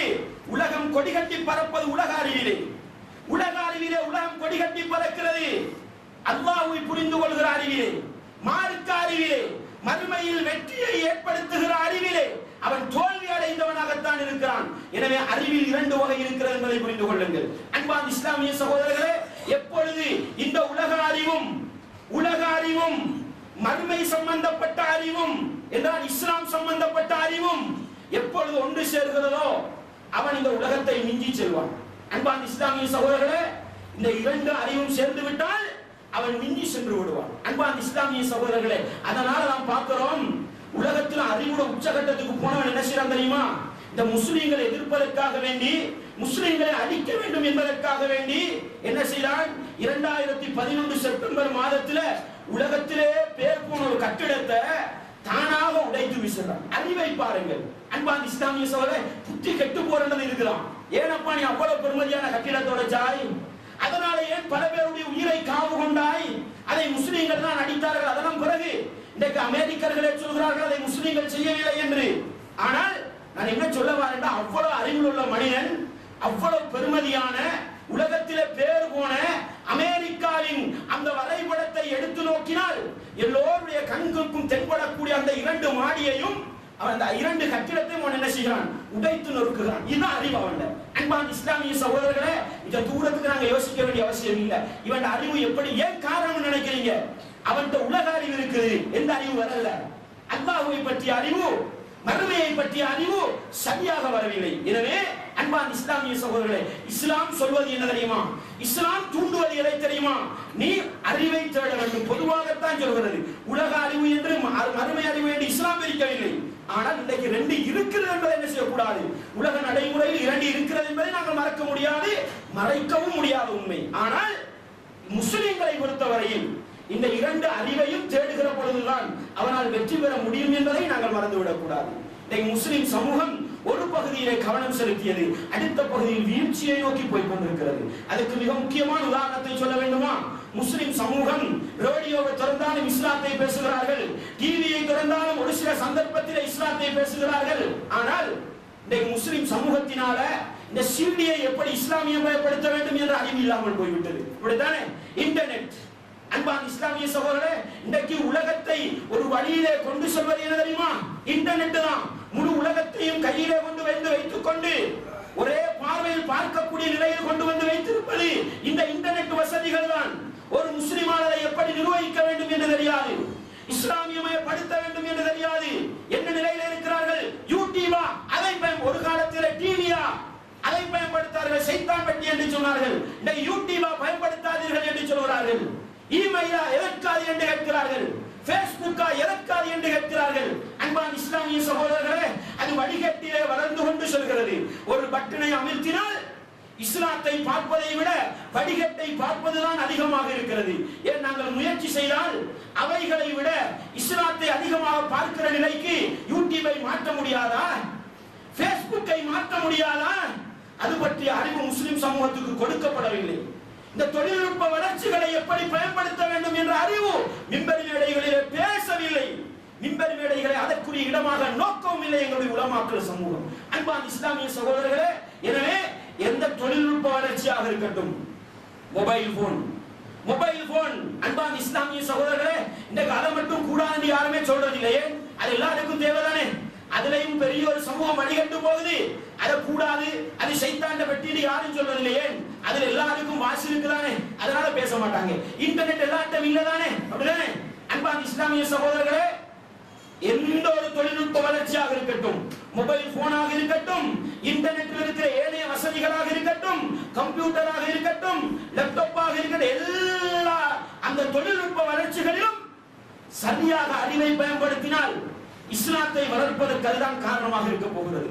படைத்தவன் ஒருவன் இருக்கிறான், அவனுக்கு முஸ்லிம்கள் அல்லாஹ் என்று சொல்கிறார்கள். அவனால் இறக்கப்பட்ட உண்மை வேதம் அல் குர்ஆன், அவனால் அனுப்பப்பட்ட மனித சமூகத்துக்கான கடைசி வழிகாட்டி முகம்மது என்பதை இந்த தொழில்நுட்ப சாதனங்களை வைத்து நிரூபித்து காட்ட முடியும். அல்லாஹ் ஒரு சில மனிதர்களை வைத்து இன்றைக்கு நிரூபித்து காட்டிக் கொண்டிருக்கிறார். நாங்கள் விட்ட தவறு என்ன தெரியுமா? இதை எப்படி மறுமை வெற்றிக்கு பயன்படுத்துவது என்ற அறிவு எங்களுக்கு இல்லாமல் போய்விட்டது. எனவே அன்பான இஸ்லாமிய சகோதரர்களே, வைத்தியத்துறை எடுத்துக்கொள்ளுங்கள், வைத்தியத்துறை எடுத்துக்கொள்ளுங்கள். முஸ்லிம்கள் என்ன கவலைப்படுகிறார்கள்? இன்றைக்கு முஸ்லிம்களில் வைத்தியர்கள் இல்லையே என்று கவலைப்படுகிறார்கள். அன்பான இஸ்லாமிய சகோதரர்களே, முஸ்லிம்களில் வைத்தியர்கள் இல்லை என்பது ஒரு பக்கம், இருக்கிறவர்கள் முஸ்லிம்களாக இருக்கிறார்களா? இருக்கிற ஒரு சில வைத்தியர்கள் அல்லாஹ் பயந்தவர்கள் சிலர் இல்லாமல் இல்லை. நான் பெரும்பான்மையை பற்றி பேசுகின்றேன். பொதுவாக முஸ்லிம்களில் இருக்கிற வைத்தியர்களை எடுத்துக்கொண்டால் பணத்தை பறிக்கிற கழுகுகளாக இருக்கிறார்களே தவிர, பணத்தை இலக்காக வைத்து சடவாத கொள்கையிலே வாழ்கிறார்களே தவிர, தனக்கு அல்லாஹ் தந்த அறிவு வைத்திய அறிவு, அதை அல்லாஹ்வுக்கு விருப்பமான முறையில் பயன்படுத்துவோம் என்று எத்தனை வைத்தியர்கள் செயற்படுகிறார்கள் யோசித்து பாருங்கள். வைத்திய அறிவு என்பது ஏதோ அடிப்படையில் உலகத்தோடு தான் சம்பந்தப்பட்டு போய்கொண்டிருக்கிறது. ஆனால் அதை மறுமைக்குரிய அறிவாக மாற்றலாம். எப்பொழுது? இறையச்சத்தோடு அதை நோக்க வேண்டும். அன்பான இஸ்லாமிய சகோதரர்களே, லோயர் வழக்கறிஞர், அன்பான இஸ்லாமிய சகோதரர்களே, என்ன வழக்கறிஞருக்கு படிக்க கூடாது அப்படிதானே? ஏன் படிச்சா போய்தான்? ஏன் நீ படிச்சு போட்டு நீ உண்மையை பேசு, நீ சத்தியத்தை எடுத்து சொல்லு, உண்மைக்காக குரல் கொடு. நபிகளார் என்ன சொன்னார்கள்? உன்சுர அகாக வாலிமன் அவ் மதுலூமா, உன்னுடைய சகோதரன் அநியாயக்காரனாக இருந்தாலும், அநியாயம் இழைக்கப்பட்டவனாக இருந்தாலும் அவனுக்கு உதவி செய்ய என்று சொன்னார்கள். இந்த ஹதீஸை சரியாக நீங்கள் அமுல்படுத்த வேண்டுமா? அதற்கு நீங்கள் லோயர்களாக மாறித்தான் ஆக வேண்டும், வழக்கறிஞர்களாக மாறித்தான் ஆக வேண்டும். ஏன் இன்னைக்கு பாதிக்கப்பட்ட நாடி செல்வது பள்ளிகளை அல்ல, மிம்பர் மேடைகளை அல்ல, உலமாக்களை அல்ல, அவர்கள் தேடி செல்வது நீதிமன்றங்களை. நீங்கள் ஒரு வழக்கறிஞராக இஸ்லாத்தை, அல்லாஹ்வை பயந்த, இஸ்லாத்தை நேசிக்கின்ற ஒரு வழக்கறிஞராக இருந்தால் என்ன செய்யலாம்? அநியாயக்காரனுக்கும் உதவி செய்யலாம், பாதிக்கப்பட்டவனுக்கும் உதவி செய்ய முடியுமா? முடியாதா? அன்பான இஸ்லாமிய சகோதரர்களே, வெறுமனே அறிவு சடவாத கொள்கையிலே நாங்கள் அறிவை தேடினோம், உலகம்தான் இலக்கு என்ற அறிவை தேடினோம். அதனால் அந்த அறிவு எங்களுக்கு பயனை தரவில்லை. அன்பான இஸ்லாமிய சகோதரர்களே, இப்படி நாங்கள் இந்த அறிவுடைய பகுதியை நாங்கள் நோக்கி சென்றால் நன்றாக விளங்கிக் கொள்ளுங்கள். அறிவு ஒரு மனிதனை உலகத்திலும் உயர்த்தும், மறுமையிலும் உயர்த்தும். எப்பொழுது? அந்த அறிவு இறையச்சத்தின் அடிப்படையில் இஸ்லாமிய வரம்புகளுக்குள் இருந்து நோக்கப்பட வேண்டும். அதனால்தான் குர்ஆனிலே நபிகளார் ஸல்லல்லாஹு அலைஹி வஸல்லம் அவர்களுக்கு நீ அதிகமாக கேள் என்று அல்லாஹ் சொன்ன வார்த்தை, பொருளாதாரத்தை கேட்க சொன்னானா? சந்தோஷத்தை கேட்க சொன்னானா? இல்லை. நபிகளார் பொருளாதார ரீதியாக கஷ்டப்பட்டார்கள், சந்தோஷத்தை நிறையவே இழந்துதான் இந்த உலகத்திலே வாழ்ந்தார்கள். நபிகளாருக்கு அல்லாஹ் அதிகமாக கேள், அதிகமாக தேடு என்று சொன்ன ஒரு விடயம் என்றால் என்ன தெரியுமா? வக்குல் ரப்பி ஸித்னி இல்மா. நபியே, நீங்கள் உங்களுடைய ரப்பிடத்திலே கேட்பீராக, அல்லாஹ்விடத்தில் வேண்டுவீராக. எதை தெரியுமா? ரப்பி, என்னை படைத்த ரப்பே, ஸித்னி இல்மா, என்னுடைய அறிவை அதிகரிப்பாயாக, என்னுடைய அறிவை கூட்டுவாயாக. அன்பான இஸ்லாமிய சகோதரர்களே, இந்த அறிவை தான் அதிகமாக கேட்குமாறு நபிகளாருக்கெல்லாம் கட்டளை போடுகிறான் என்றால் ஒவ்வொருவரும் உள்ளத்தில் கை வைத்து கேட்டு பாருங்கள். பொருளாதாரத்தை எத்தனை விடுத்தம் கேட்கிறோம்? பொருளாதார விருத்தியை எத்தனை விடுத்தம் கேட்கிறோம்? யா அல்லாஹ், எனக்கு நல்ல அறிவை தந்து, குர்ஆன் ஹதீஸிலே தெளிவை தந்துவிடு, இஸ்லாத்திலே விளக்கத்தை தந்துவிடு என்று எத்தனை பேர் அதிகம் கேட்கிறோம் என்று யோசித்து பாருங்கள். அன்பான இஸ்லாமிய சகோதரர்களே, பொருளாதாரத்தை கேட்கத்தான் வேண்டும், இஸ்லாம் தடுக்கவில்லை. பொருளாதாரத்தை சிறந்தது என்று தான் சொல்கிறது. குடும்ப வாழ்க்கையில் நிம்மதி தேவை, எல்லா விடயத்திலும் அல்லாஹ்விடத்தில் கேட்கத்தான் வேண்டும். ஆனால் அதிகம் கேட்க வேண்டியது என்ன தெரியுமா? அறிவை கேட்க சொல்கிறது இஸ்லாம். அன்பான இஸ்லாமிய சகோதரர்களே, காரணம் என்ன? அந்த அறிவு மட்டும் இருந்தால் உங்களுடைய பொருளாதாரம் வளரும், உங்களுடைய குடும்ப வாழ்க்கை சந்தோஷமாக இருக்கும். அறிவில்லையா, என்னதான் பொருளாதாரம் இருந்தாலும் குடும்ப வாழ்க்கையில சந்தோஷம் பார்க்க முடியாது. விளங்குதா? குடும்ப வாழ்க்கையில அறிவு இல்லைன்னு சொன்னா குடும்ப வாழ்க்கையில் சந்தோஷத்தை பார்க்க முடியாது, பொருளாதாரத்தில் இன்பத்தை காண முடியாது. இன்னைக்கு பார்க்கிறோம், மனிதனுடைய அறிவு எங்க நிக்குது? வட்டி எடுத்தால் பொருளாதாரத்தை கூட்டலாம் என்று நினைக்கிறான். கூட்ட முடிகிறதா? நான் கேட்கிறேன். ஆரம்பத்தில் கொஞ்சம் ருசியா தான் இருக்குது, அவன் புத்திக்கு பட்டது அவ்வளவுதான். ஆனால் இஸ்லாமிய அறிவு கலந்து விட்டால், இஸ்லாமிய அறிவு என்ன சொல்கிறது? வட்டியிலே கை வைக்காதே, வட்டியை அல்லாஹ் அழிப்பான். இந்த அறிவு சேர்ந்தால் அவன் கவனமாக இருப்பான். இந்த அறிவு இல்லாமல் போனால் வட்டியிலே மூழ்கி அன்பான் இஸ்லாமிய சகோதரே, நான் உதாரணம் சொல்ல தேவை, அப்படிதானே? வட்டியில கை வச்சு தோத்து போனவர்களுக்கு நான் உதாரணம் சொல்ல வேண்டிய அவசியம் கிடையாது. அந்த அளவுக்கு உதாரணம் அழிஞ்சு கிடக்குது. ஒரு காலத்துல யம்ஹகுல்லாஹு ரிபா வயுர்பி ஸதகாத், அல்லாஹ் வட்டியை அழிப்பான், சதகாவை வளர்ப்பான் என்ற அந்த குர்ஆன் வசனத்தை எப்படி உதாரணம் சொல்லி விளங்கப்படுத்துவது என்ற ஒரு காலம் இருந்தது. ஆனா இன்னைக்கு வட்டியை அழிப்பான்றது உதாரணம் தேட தேவையில்லை, அப்படிதானே? வட்டியை அழிப்பான்றதுக்கு உதாரணம் தேட அந்த அளவுக்கு அழிக்கிறான். அன்பான இஸ்லாமிய சகோதரர்களே, நம்மிடத்தில் அந்த இறையச்சத்தோடு கலந்த அறிவு வரவில்லை என்றால், அந்த மறுமைக்கான உலக அறிவுதான், அதை மறுமைக்கான அறிவாக நாங்கள் மாற்றவில்லை என்று சொன்னால், அந்த அறிவால் எங்களுக்கு ஒருபோது வெற்றி கிடைக்காது. அந்த அறிவால் ஒருபோது வெற்றி கிடைக்காது என்பதை உள்ளத்திலே ஆழமாக நிறுத்திக் கொண்டு படைத்தவன் அல்லாஹ்விடத்தில் அதிகம் நீங்கள் கேட்க வேண்டியது தெரியுமா? நானும் நீங்கள் கேட்க வேண்டியது, அல்லாஹ் அறிவை தந்துவிடு, இஸ்லாத்திலே விளக்கத்தை தந்துவிடு, குர்ஆன் ஹதீஸிலே நல்ல தெளிவை தந்துவிடு என்ற அதிகமான அல்லாஹ்விடத்தில் கேள்விகளை வைத்துக் கொண்டுதான் எங்களுடைய வாழ்க்கையை தொடர வேண்டியிருக்கிறது. அப்பொழுதுதான் உலகத்திலும் சிறந்தவர்களாக வாழ்ந்து மறுமையிலும் சிறந்தவர்களாக வாழ முடியும் என்பதை நானும் நீங்கள் உள்ளத்தில் ஆழமாக நிறுத்திக் கொள்ள வேண்டும். அன்பான இஸ்லாமிய சகோதரர்களே, நபிகளார் ஸல்லல்லாஹு அலைஹி வஸல்லம் அவர்கள் இந்த அறிவுடைய சிறப்பு நிறைய சொன்னாங்க. அதுல மிக முக்கியமான ஒரு சிறப்பு சொன்னாங்க, மன் சலக்க தரீகன் யல்தமிசு ஃபீஹி இல்மன் ஸஹலல்லாஹு லஹு தரீகன் இலல் ஜன்னah. நபிகளார் எப்படி சொன்னார்கள் தெரியுமா? மன் சலக்க தரீகன், எவன் ஒருவன் அறிவை தேடி ஒரு பாதையினால் செல்கிறானோ. நபிகளாருடைய அந்த வார்த்தைகளுக்கு அரபுல ஒரு விஷயம் சொல்லுவாங்க, என்னன்னு சொன்னா ஜவாமிஉல் கலீம் என்று சொல்வார்கள். சுருக்கமான வார்த்தைகள், விரிவான அர்த்தங்களை கொண்ட வார்த்தைகளை தான் நபிகளார் பேசுவார்கள். இந்த வட வச்சன்னு நபிகளார் பேச மாட்டாங்க. நபிகளாருடைய குத்பாக்கள் எடுத்துக்கொண்டா கூட நம்ம இன்னைக்கு ஒருவர் பேசுறோம், அரவர் பேசுறோம் தானே. ஆனா நபிகளார் அவ்வளவு பெரிய உரைகளை பார்க்கவே முடியாது. நபிகளாருடைய பேர் போன ஒரு உரை ஹஜ்ஜத்துல் வதா, அதை எடுத்துக்கொண்டா கூட நமக்கு இந்த இடத்துல சொன்னா 5 நிமிஷத்துக்கு சொல்ற அளவுக்கு கூட இல்ல. அந்த அளவுக்கு நபிகளை சுருக்கமா சொல்லுவாங்க. நம்ம அதை விரிவா தான் பேசணும். நம்ம ஒருவர் பேசுறோமே, நபி வழிக்கு முரண்டு யோசிக்காதீங்க. நபிகளால் சுருக்கமாக பேசுவார்கள், அதில் விரிவான அர்த்தம் இருக்கும். நாங்க அந்த சுருக்கமான வார்த்தையை எடுத்து நம்ம ஒருவருக்கு விரிவுபடுத்தி தான் சொல்லணும். இல்லன்னா உங்களுக்கு விளங்காது. விளங்குதா? இல்லன்னா உங்களுக்கு விளங்காது. நபிகளார் என்ன சொன்னார்கள்? மன் சலக தரீகன், ஒரு வழியை, ஒரு பாதையை தேர்வு செய்கிறான், யல்தமிசு ஃபீஹி இல்மன், அந்த வழியிலே சென்று அறிவை தேட முயற்சி செய்கிறான், ஸஹலல்லாஹு லஹு தரீகன் இலல் ஜன்னah, அந்த பாதையினூடாக அல்லாஹ் சுவன பாதையை இலகுபடுத்தி கொடுக்கிறான். இந்த ஹதீஸை நான் ஒரு பகுதியை விளங்கப்படுத்த ஆசைப்படுறேன். என்னன்னா, நபிகளார் 1400 வருடங்களுக்கு முன்னால் சொன்ன ஒரு உண்மை என்ன தெரியுமா? நபிகளாருக்கு சொல்லியிருக்கலாம், யார் பள்ளியிலே வந்து அமர்ந்து மார்க்கத்தை படிக்கிறாரோ, அறிவை தேடுகிறாரோ, அவருக்கு சுவனப்பாதை இலகுபடுத்தப்படும் என்றால், நீங்கள் சுவனப்பாதை அடைந்து கொள்வதற்கு அறிவை தேட வேண்டுமா? பள்ளியில உட்கார்ந்து மட்டும்தான் அறிவை தேடணும். விளங்குதா? நபிகளார் இப்படி சொல்லியிருந்தார், யார் தன்னுடைய வீட்டிலே ஒரு நேரத்தை ஒதுக்கி மார்க்கத்தை படிக்கிறாரோ, அதனூடாக சுவனப்பாதை இலகுபடுத்தப்படும் என்றால், அவர் வீட்டில் மட்டும் மார்க்கத்தை படிச்சாதான் சுவனப்பாதை கிடைக்கும். ஆனா நபிகளார் சொன்ன வார்த்தை தெரியுமா? ஏதாவது ஒரு பாதையை தேர்வு செய்து அந்த பாதையிலே பயணித்து அறிவை தேட முயற்சி செய்தால் சுவன பாதை இலகுபடுத்தப்படும் என்றார்கள். இதில் இருக்கிற விஞ்ஞானம் உண்மை என்ன தெரியுமா? இதில் இருக்கிற அறிவியல் உண்மை என்ன தெரியுமா? அன்பான இஸ்லாமிய சகோதரர்களே, ஒரு காலம் இருந்தது, ஒரு சந்தேகத்தை கேட்கணும்னா என்ன செய்யணும்? பள்ளி ஹஸ்ரத்தை தேடி தான் ஓடி வரணும். அப்படிதானே? பள்ளி ஹஸ்ரத்தை தேடி தான் ஓடி வரணும். ஹஸ்ரத், இப்படி ஒரு சந்தேகம் வந்து விளக்கம் சொல்லுங்கள் என்று கேட்கணும். அவரு தெரியாண்டாண்டா அவ்வளவுதான். இப்படிதானே? அவரு தெரியாண்டாண்டா அவ்வளவுதான். யார்கிட்ட போய் கேட்கிறது? ஆனா இன்னைக்கு என்ன நிலைமை தெரியுமா? அன்பான இஸ்லாமிய சகோதரர்களே, எங்களுடைய அப்பா அம்மார்களுக்கும் ஆட்சிமார்களுக்கும் கொடுக்காத ஒரு வாக்கியத்தை அல்லாஹ் எனக்கும் உங்களுக்கும் தந்திருக்கிறான். அல் குர்ஆன் அரபியிலே தான் வந்தது. அல்லாஹ் எங்களுக்கு அநியாயம் செய்தானா? அல்லாஹ் எங்களுக்கு அநியாயம் செய்தானா? இல்லை சகோதரர்களே. தமிழில் தெரிந்தவர்கள் அல்லாஹ்வுடைய வார்த்தையை தமிழில் பார்க்க வேண்டுமா? ஆங்கிலம் தெரிந்தவர்கள் ஆங்கிலத்தில் பார்க்க வேண்டுமா?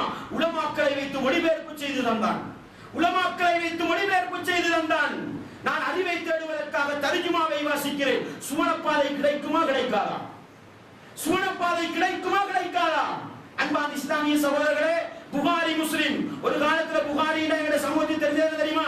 புகாரி கந்தூரி ஆயிக்கும்னு சொல்லிட்டு போயிடுவாங்க. முஸ்லிம்னா முஸ்லிம் கந்தூரி ஆயிக்கும்னு சொல்லிட்டு போயிடுவாங்க. இன்னைக்கு என்ன நிலைமை? அன்பான இஸ்லாமிய சகோதரர்களே, புகாரி முஸ்லிம்னா என்ன எங்க சமூகத்துக்கு விளங்குது? உலமாக்களை சொல்லல, அவர்கள் இவ்வளவு காலம் மறைத்து தான் வைத்திருந்தார்கள். அல்லாஹ் செய்த அற்புதம் என்ன தெரியுமா? புகாரியை மக்களுடைய பார்வைக்கு கொடுத்தான். அல்லாஹ் எப்படி கொடுத்தான்? ஆங்கிலத்தில் பார்க்க வேண்டுமா, தமிழில் பார்க்க வேண்டுமா, உலகத்தில் இருக்கிற நிறைய மொழிகளில் கொடுத்தான். ஒரு பொதுமகன் நினைத்தால் புகாரியை புரட்டினான். நபிகளாருடைய வார்த்தைகளை தன்னுடைய வாயினால் ஒளிந்து வாசித்தான். அல்லாஹ் தரலையா? அன்பான இஸ்லாமிய சகோதரர்களே, ஒரு காலத்தில் அறிவை தேடி பள்ளிக்கு சென்றுதான் புகாரி வருகிற ஹதீஸை ஹஸ்ரத்து கிட்ட கேட்டுதான் பார்க்கணும். இன்னைக்கு நீங்க ஒரு புக் ஷாப்புக்கு போய், ஒரு லைப்ரரிக்கு போய், நான் ஒரு நாளைக்கு ஒரு ஹதீஸ படிக்க போறேன்னு புகாரியை பிரட்டி ஒரு ஹதீஸ வாசிட்டு வாரீங்க. சூனப்பாதை இலவுபடுத்தப்படுமா விடாதா?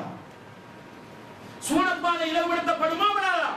அன்பான இஸ்லாமிய சகோதரர்களே, ஒரு காலம் இருந்தது, எங்களுடைய சமூகத்துக்கு தெரிந்தது சுப்ஹான மௌலிது, பத்ரி மௌலிது, இதுதான் தெரிந்தது. அல்லாஹ் எங்களுடைய மூதாதையர்களை மன்னிக்கலாம் சகோதரர்களே, எங்களுடைய அப்பா அம்மார்களையும் ஆட்சிமார்களையும் அல்லாஹ் மன்னிக்கலாம். ஏன்? அவர்களுக்கு இந்த அறிவுகள் சரியாக கொடுக்கப்படவில்லை. இஸ்லாத்தை சரியாக பார்க்கிற வாக்கியம் கொடுக்கப்படவில்லை. எனக்கும் உங்களுக்கு செய்த நியமத் என்ன தெரியுமா? பார்க்கிற இடத்திலெல்லாம் இஸ்லாம் விளங்குது, பார்க்கிற இடத்திலெல்லாம் இஸ்லாம் விளங்குது. சமையல் அறையில் ஒரு பெண்மணி சமையல் சமைத்துக் கொண்டிருக்கிறாள். அவளுக்கு இஸ்லாத்தில் ஒரு சந்தேகம். உடனே மொபைல் போன் எடுத்து ஒரு நம்பரை தட்டி, ஹஸரத் சாப்பாடு தான் சமைச்சுக்கிட்டு இருக்கிறேன், இப்படி ஒரு சந்தேகம் வந்தது, விளக்கத்தை சொல்லுங்க. அவர் விளக்கத்தை சொல்லுவாரு. குசுனிக்குள் இருந்து கொண்டு மார்க்கத்தை படிக்கிற வழியை ஏற்படுத்தினான். ஒரு மொபைல் போனை கையிலே வைத்துக் கொண்டு இதனூடாக நான் மார்க்கத்தை படிக்க போகிறேன் என்று ஒவ்வொரு நாளும் ஒரு ஆலிமுக்கு ஒரு ஹஸ்ரத்து கடித்து ஒரு மார்க்க விவகாரத்தை படித்தால் இதனூடாக சுவனப்பாதை கிடைக்குமா கிடைக்காதா? அன்பான இஸ்லாமிய சகோதரர்களே, ஆபீஸிலே வேலை செய்கிறோம். ஒரு காலத்தில் ஆபீஸ்ல வேலை செய்யறா சரியான பிஸி, அப்படிதானே? இன்னைக்கு என்ன சகோதரர்களை செய்யலாம்? ஆபீஸ் வேலையை முடித்தோம், அடுத்த பக்கம் இஸ்லாம் சம்பந்தப்பட்ட ஒரு வெப்தளத்தை திறந்தோம், ஆபீஸ் வேலையும் செய்யறது, மார்க்கத்தை படிக்கிறது. டீ குடிக்கிற நேரம் கிடைச்சா ஒரு ஹதீஸ வாசிக்கிறது, சாப்பாடு தின்ற நேரம் கிடைச்சா ஒரு குர்ஆன் வசனத்தை படிக்கிறது. அன்பான இஸ்லாமிய சகோதரர்களே, ஒரு வழியை பயன்படுத்துங்கள். அறிவை தேடுவதற்காக ஒரு வழி. இன்டர்நெட்டிலே அமர்ந்து யூடியூபுக்கு சென்று உள்ள அட்டகாசங்களை பார்க்கிற மனிதர்களாக நானும் நீங்களும் இருக்காமல், ஒரு நாளைக்கு 60 ரூபாவை கொடுத்து நான் ஒரு இன்டர்நெட் கஃபேக்கு செல்வேன். எதற்கு தெரியுமா? ஒரு அறிஞருடைய ஒரு மணித்தியால உரையை கேட்டுவிட்டு வருவதற்காக. அல்லாஹு அக்பர். சூனப்பாதை இலவுபடுத்தப்படுமா விடாதா? சூனப்பாதை இலவுபடுத்தப்படுமா விடாதா? ஃபேஸ்புக் இருக்கிறது. அன்பான இஸ்லாமிய சகோதரர்களே, நல்ல நண்பர்களை நபிகளார வார்த்தை விசாலமா இல்லத்தை விளங்கப்படுத்த முடியாது. நபிகளார் சொன்னார், உனக்குரிய நண்பனை நல்லவனாக தேர்வு செய்ய என்று சொன்னார்கள். கஸ்தூரி விற்பவனை போன்ற நண்பனை ஏற்படுத்திக் கொள் என்று சொன்னார்கள். நெருப்பில் இரும்பை காய்ச்சுகிற கொல்லனை நண்பனாக எடுக்காதே என்று சொன்னார்கள். ஃபேஸ்புக்கிலே நண்பர்களை ஏற்படுத்த வேண்டுமா? ஒரு அக்கவுண்டை திறக்க வேண்டுமா? ஸ்கைப்பிலே ஒரு அக்கவுண்டை திறக்க வேண்டுமா? நல்ல நண்பர்களை தேர்வு செய்யுங்கள். அவன் ஃபேஸ்புக்கிலே ஒரு குர்ஆன் வசனத்தை படிப்பான். ஒரு நாளைக்கு நான் காலையிலோ மாலையிலோ ஒரு மணித்தியாலம் ஃபேஸ்புக்கை திறக்கிறேன். சூனப்பாதை கிடைக்க வேண்டுமா? சூனப்பாதை கிடைக்க வேண்டுமா? நீங்கள் திறக்கிற நோக்கம் நண்பர்களோடு செட்டடித்து விளையாடுவதற்கல்ல, கள்ளத்தோழிகளோடு செட்டடித்து காதலிப்பதற்கல்ல. எதற்காக? என்னுடைய நண்பர்கள், மார்க்கத்தை படித்த நண்பர்கள் குர்ஆன் வசனத்தை போட்டிருப்பார்கள், அல்லது அசத்தியத்திலே இருப்பவர்கள் அசத்தியத்தை காட்சிப்படுத்தி இருப்பார்கள். நான் ஒரு ஹதீஸை படிப்பேன், ஒரு அசத்தியத்துக்கு பதிலை கொடுப்பேன். அதற்காக நான் ஃபேஸ்புக்கை ஒரு நாளைக்கு ஒரு மணித்தியாலம் பயன்படுத்துகிறேன் என்று நீங்கள் போய் ஃபேஸ்புக்கிலே அமர்ந்தால் சூனப்பாதை கிடைக்குமா கிடைக்காதா? அல்லாஹ் அக்பர். எங்க சூனப்பாதை இருக்குன்னு பாருங்க. அல்லாஹ் சுவனத்தை செருப்புல வாழ விட நெருக்கமா வச்சிருக்கிறான். இருக்குதா இல்லையா சகோதரர்களே? நான் கேட்கிறேன், சுவனம் எங்களுக்கு நெருக்கமாக இருக்கிறதா இல்லையா? நபிகளார் சொன்ன வார்த்தை உண்மையா இல்லையா? ஒரு வழியை தேடி அல்லாஹ்வுடைய மார்க்கத்தை படிக்க நினைத்தால் அதனூடாக சுவனப்பாதை இலகுபடுத்தப்படும் என்று சொன்னார். எனவே அன்பான இஸ்லாமிய சகோதரர்களே, அல்லாஹ்வின் நல்லடியார்களே, இன்றைக்கெல்லாம் முழு உலகத்திலும் அறிவை தேடுவதற்கான வழிகளை அப்படியே விரித்து வைத்திருக்கிறார். எங்களுக்குரிய வேலை தெரியுமா? டிவியை போடுங்கள். டிவியை பயன்படுத்துவது ஹராம் அல்ல, நாங்க பயன்படுத்துற முறையில தான் இருக்குது. ஒரு மணித்தியாலத்தை குறிப்பிட்டு அந்த மணித்தியாலத்தில் ஒரு இஸ்லாமிய நிகழ்ச்சி இருக்கிறதா, குர்ஆன் ஹதீஸ் நிகழ்ச்சி இருக்கிறதா, அந்த நேரத்தில் டிவியை போடுங்க. நீங்கள் டிவியை போடுவது வழக்கமாக இருக்கும். அதனூடாக சூனப்பாதை இலகுபடுத்தப்படும். ரேடியோவை போடுகிறீர்கள், ஆடல்களையும் பாடல்களையும் கூத்துக்களையும் கும்மாளையும் மியூசிக்குகளையும் ரசிப்பதற்கல்ல. இஸ்லாமிய நிகழ்ச்சி, அதுவும் இஸ்லாமிய நிகழ்ச்சியில சாக்கல் ஒரு பகுதி இருக்கு. அதை நான் சொல்ல வரல. இஸ்லாம் குர்ஆன் ஹதீஸை பேசுகின்ற ஒரு ப்ரோகிராம் நடக்குது.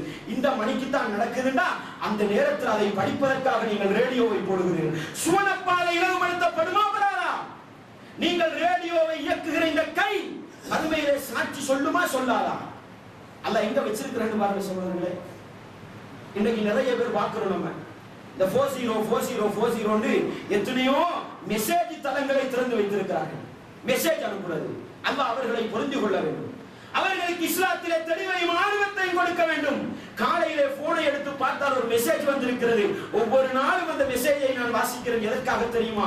ஒரு குர்ஆன் வசனம் வந்திருக்கிறது, ஒரு ஹதீஸ் சுவனப்பாதை கிடைக்குமா கிடைக்காத சகோதரர்களே? படைத்தவன் ரப்புடைய இரக்கத்தை புரிந்து கொள்ளுங்கள்.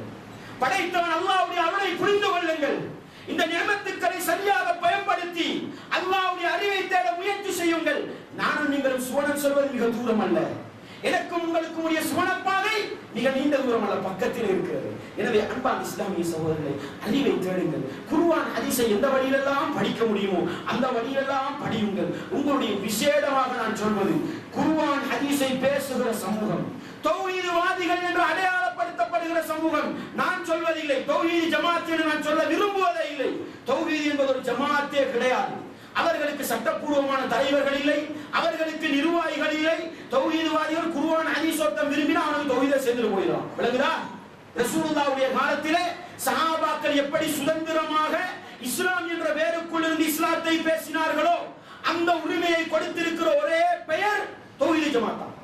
அதனால தௌஹீத் ஜமாத்னு சொல்றதல்ல.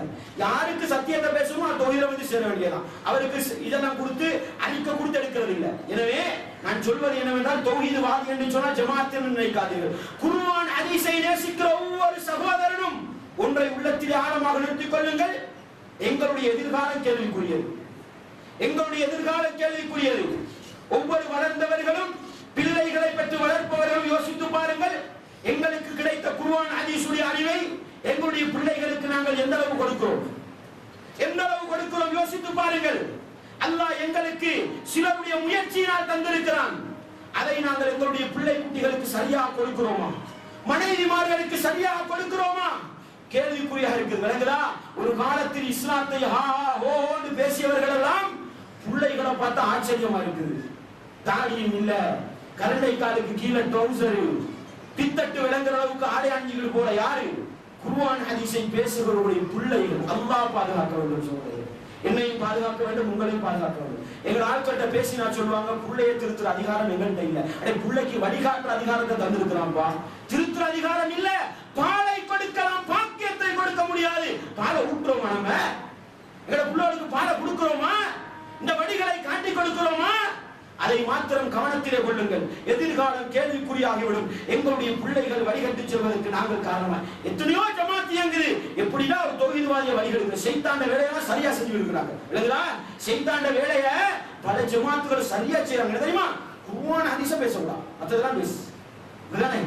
அல்லாஹ் அக்பர். எனவே அன்பான இஸ்லாமிய சகோதரர்களே, நாங்களும் அறிவை தேட வேண்டும். இது போன்ற அறிவை தேடுகிற சுவன பாதைகள் என்று சொல்லலாம். அவைகளை எங்களுடைய குடும்பங்கள், பிள்ளை குட்டிகளுக்கு காட்டிக் கொடுத்து எல்லோரும் சுவன பாதையிலே பயணித்து இலகுவாக சுவனத்தை அடைந்து கொள்ள நானும் நீங்கள் முயற்சி செய்ய வேண்டும். வல்லவன் ரஹ்மான் எனக்கும் உங்களுக்கும் எல்லா ஈமானி உறவுகளுக்கும் அந்த பாக்கியத்தை தர வேண்டும். வாஹிரு தஅவானா அல்ஹம்துலில்லாஹி ரப்பில் ஆலமீன்.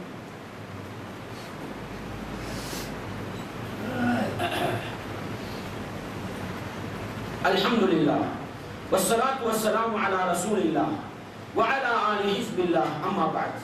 அன்பார்ந்த இஸ்லாமிய சகோதரர்களே, அல்லாஹ்வின் நல்லடியார்களே, அறிவை தேடுவதன் சிறப்பு என்ன, அந்த அறிவை எப்படியெல்லாம் தேடலாம் என்பதை பற்றி ஒரு சில விடயங்களை நான் உங்களுக்கு எடுத்துச் சொன்னேன். எங்களில் சில மனிதர்கள் இருப்பார்கள், அவர்களுக்கு உண்மையிலே அறிவை தேடுவதற்கான வசதி வாய்ப்புகள் இருக்காது.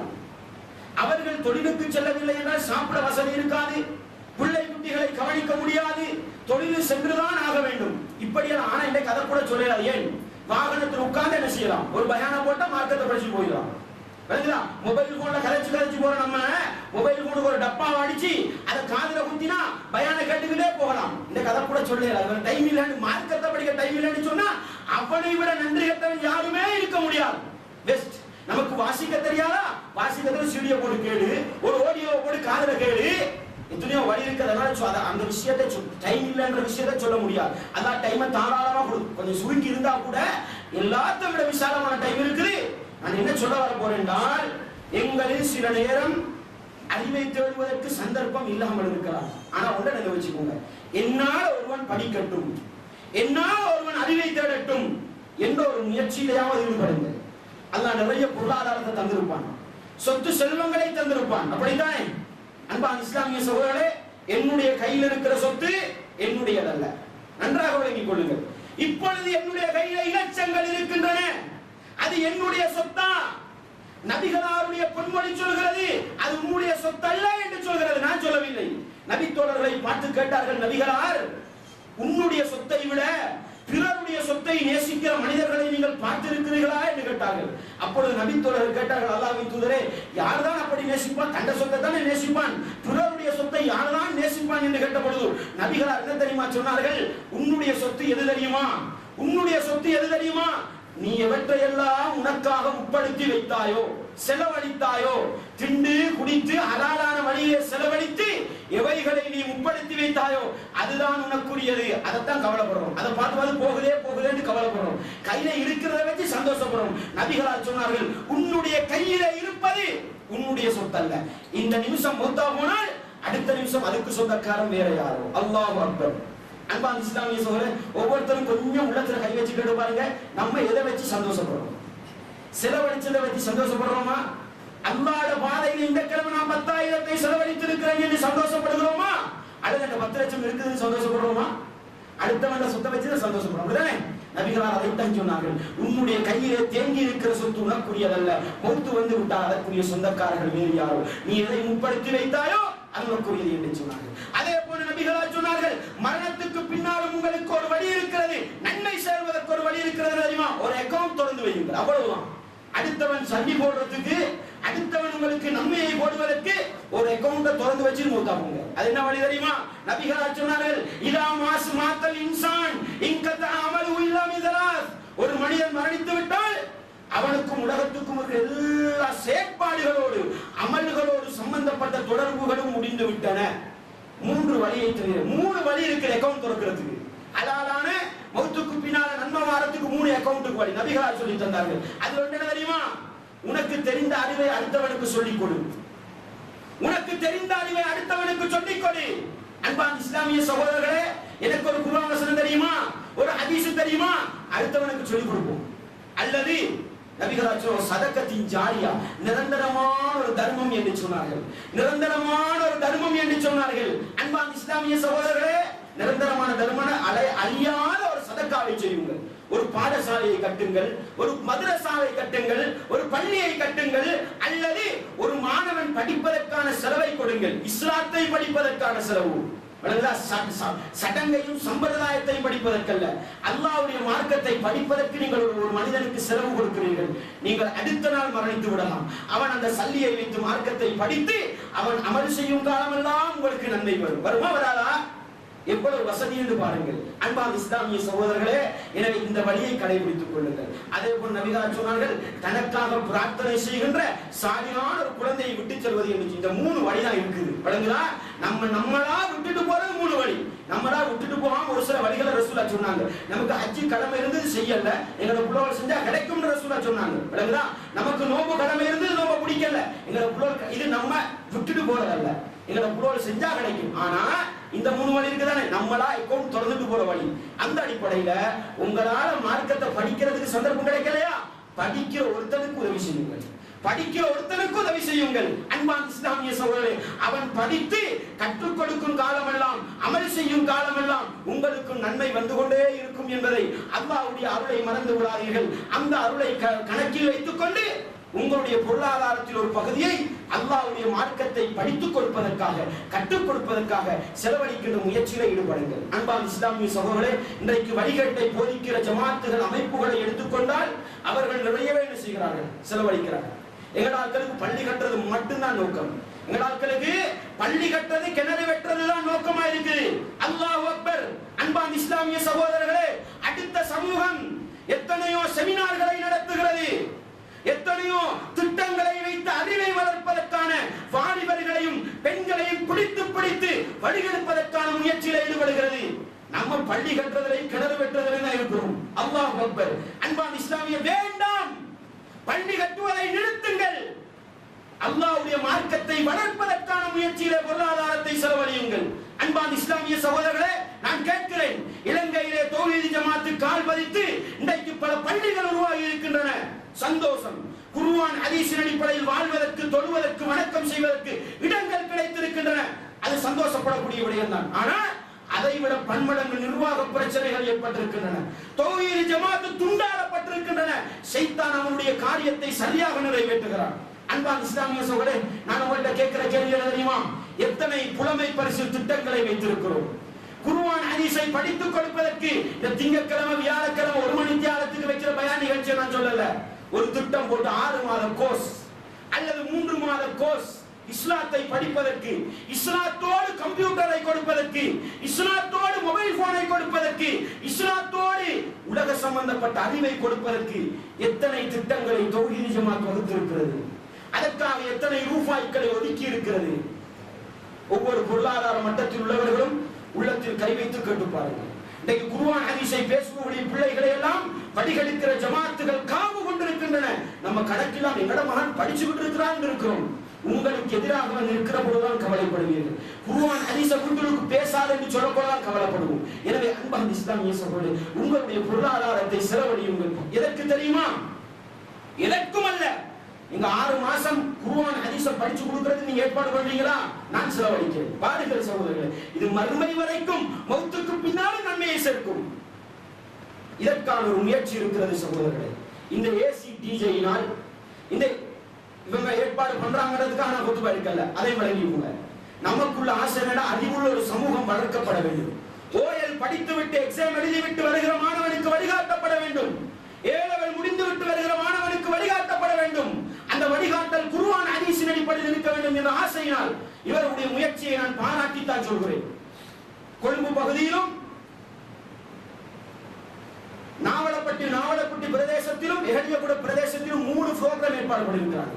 எதுக்குன்னு சொன்னா, ஓலவல் படித்து விட்டு இந்த எக்ஸாமை முடிச்சிட்டு வரவர்களுக்கு ஒரு 2 நாள் 3 நாள் கருத்தரங்கை ஏற்பாடு பண்ணி அவர்களுக்கு சத்திய பாதையை காட்டிக் கொடுப்பதற்கான ஒரு முயற்சி. அந்த முயற்சிக்கு அவர்களுக்கு பொருளாதார வசதிகள், உதவிகள் நிறைய தேவைப்படுது. அன்பான இஸ்லாமிய சகோதரர், இவங்களுக்கு மட்டும் நான் சொல்லல, இலங்கையில் எங்கெல்லாம் இந்த முயற்சியில் களமிறங்கி இருப்பார்களோ, இந்த முயற்சி மார்க்கத்தை படிச்சு கொடுக்கிறதுக்கான ஒரு திட்டத்தை போட்டி இயங்குகிற முயற்சி எங்கெல்லாம் இருப்பார்களோ, அதற்கு உங்களுடைய பொருளாதாரத்தை செலவழித்து மரணத்துக்கு பின்னால் அக்கவுண்ட்டுக்கு நன்மை செய்யறதுக்கு ஒரு வழி ஏற்படுத்திக் கொள்ளுங்க என்று தாழ்மையாக வேண்டிக் கொண்டு, வல்லவன் ரஹ்மான் நானும் நீங்கள் இந்த உலகத்திலே வாழ்கிற போது அல்லாஹ்வுடைய மார்க்கத்தை கட்டிக்காக்கிற சமூகமாக, அறிவை தேடுகிற சமூகமாக, அறிவை தேடுகிற மக்களுக்கு உதவி செய்கிற சமூகமாக வாழ்ந்து மரணிக்கிற பாக்கியத்தை வல்லவன் ரஹ்மான் எனக்கும் உங்களுக்கும் எல்லா ஈமானி உறவுகளுக்கும் தந்தருள வேண்டும். வாஹிர் தஅவானா அல்ஹம்துலில்லாஹி ரப்பில் ஆலமீன்.